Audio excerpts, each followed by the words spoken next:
getting a little late. I think I'll head to bed now. Alright, but before you go, would you like to hear a story? It'll help you sleep better. Maybe tomorrow? Mom, it's almost midnight. That's quite alright, dear. Now, would you like to hear the story? What? That's not what I meant. Sweetheart, please. It'll only take a few minutes. I just need some feedback. Okay. But I can go to bed after this, right?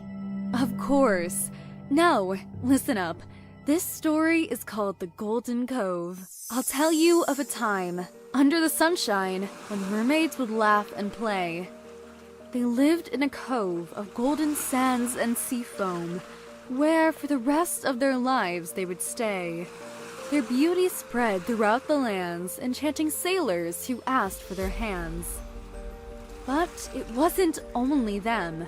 Among them was a fairy. She could spar, she could parry, yet she was elegant, light, and airy. The fairy often preached to them all.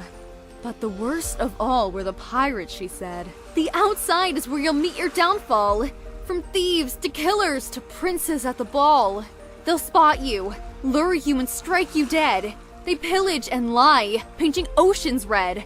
Stay away from them, lest you lose your head. Listen well, for this is not a test.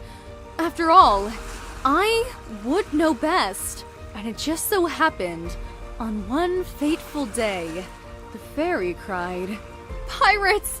They're coming this way!" A large wooden ship, and a flick with no slip, she flew off to warn with no delay.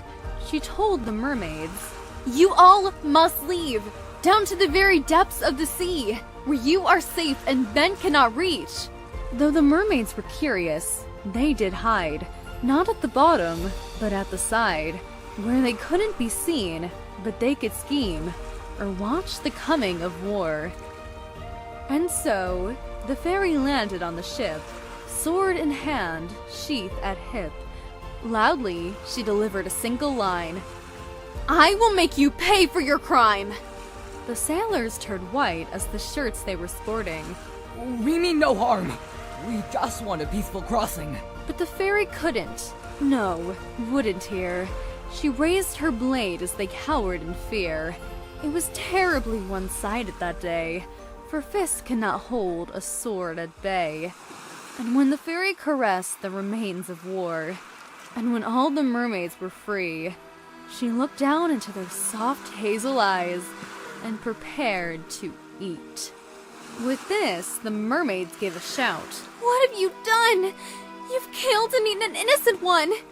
The fairy replied with crazed golden eyes, "Don't you see? I'm protecting you!" But all tales have happy endings, and this one does too. The mermaids fought the fairy with their own spells, and at the very end, the fairy fell. Now it's time to bid the story farewell. You best go to bed. It's almost 12. Mom, that story was frightening. What if the fairy eats me? I don't want to go to sleep at all now. Oh, sweetheart, it's all made up. Come here. Don't worry. Mother will protect you. After all, I would know best.